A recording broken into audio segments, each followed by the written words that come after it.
Cassie Wells with KW Commercial here.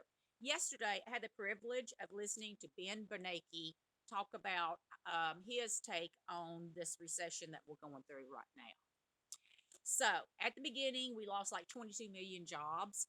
We have already gained 10 million of those back, but now it's going to be a slower increase in jobs just because most of the low hanging fruit jobs that laid people off have already hired people back. He described this recession as a being on an elevator, going down quickly, and then you have to walk up some steep stairs coming back out to go back up. So, if we get the vaccine, it might not be as steep. If we don't get the vaccine, the stairs get steeper and it gets harder to go up. Some businesses have gone out of business, but then others are stepping in. Their innovations. There's new tech jobs. The problem is getting service people that was in the service jobs retrained for the tech jobs, and if they even want to go back up to that, because we've had quite a few startups. Um, Savings are up mostly because people aren't going out to eat and they're not really going shopping. So there's going to be a lot of pent up demand. So, and unlike the Great Depression that we had 10 years ago, this is not a financial issue.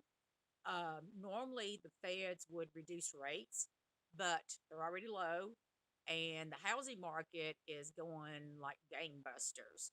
So, the feds do not have control over if people go out to eat, they buy things, or anything like that.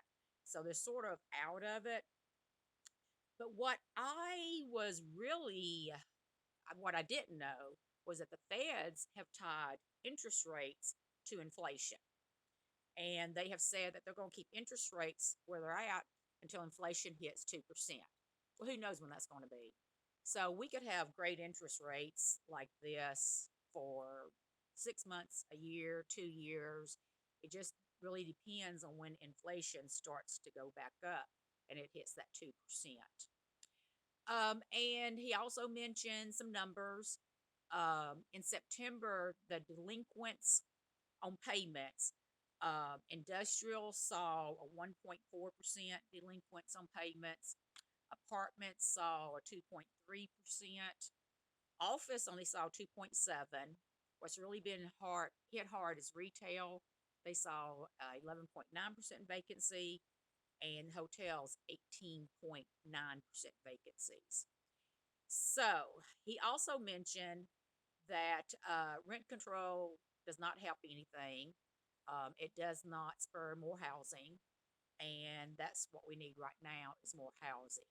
He said where the change is going to have to come in at is at the local and state level with changes in zoning laws, land use, sizes of the lots, and things like that, so that we can add more housing to the situation. So, all in all, he had a great outlook. Um, it really depends on the vaccine and when we get this pandemic in check. So, let's hope that comes in December and early in 2021, and things move forward. If you have any questions, please give me a call, 501-993-1973. I'd love